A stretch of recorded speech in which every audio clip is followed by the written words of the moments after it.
సునాదస్వరము August 28. దేవుడు అహంకారులను ఎదిరించి దీనులకు కృప అనుగ్రహించును. యాకోబు రాసిన పత్రిక 4వ అధ్యాయము 6వ వచనం. మన దేవుడు అహంకారులను ఎదిరిస్తాడు.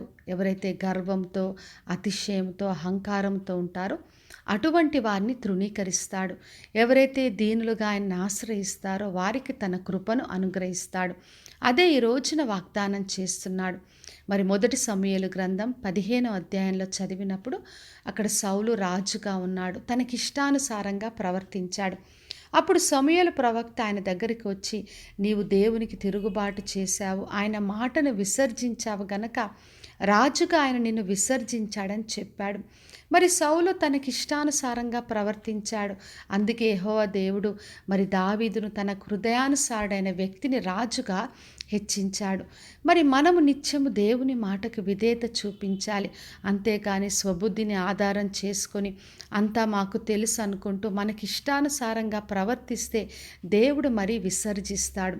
మరి లూకాసు వార్త 18వ అధ్యాయం 8 నుంచి 17 వచనంలో యేసుక్రీస్తు ఇద్దరి ప్రార్థన గురించి చెప్పాడు.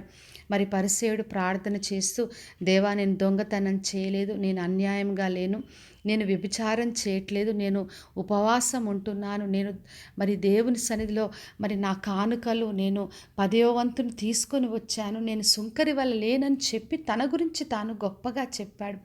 అయితే సుంకరి మట్టుకు ఆకాశం వైపు కన్నులెత్తి చూడలేక, దేవా నేను పాపిని, నన్ను కరుణించుమని వేడుకొన్నాడు. అప్పుడు యేసుక్రీస్తు అన్నాడు, తన్ను తాను హెచ్చించుకొనివాడు తగ్గించబడతాడు, తన్ను తాను తగ్గించుకొనివాడు హెచ్చింపబడతాడని చెప్పాడు.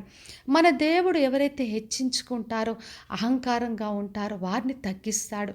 ఎవరైతే దీనత్వంతో తగ్గించుకుంటారో వారికి తన కృపను అనుగ్రహించే దేవుడు. కాబట్టి నా ప్రియ సహోదరి సహోదర, మనం నిత్యము దేవుని సన్నిధిలో దీనత్వం కలిగి ఉందాం. మరి ఎప్పుడు కూడా ఆయన కృపను ఆశ్రయిద్దాం.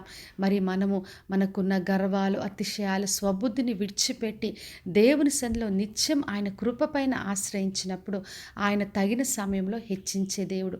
కాబట్టి విశ్వాసంతో ఆయనను ఆశ్రయించి ఆయన ద్వారా కృపను పొందుకుందాం. ప్రార్థన చేసుకుందాం. పరలోకమందున్న మా తండ్రి, మా దేవ, ఈరోజు ఇచ్చిన వాగ్దానం కొరకే వందనాలు.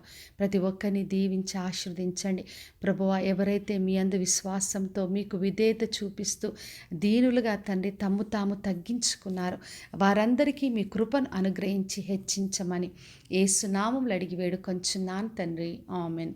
ఈ శుభవచనము వినుచున్న ప్రతి ఒక్కరి జీవితంలో నెరవేర్చబడునుగాక. నేను మీ ప్రియ సహోదరి మంజులాచరణ్.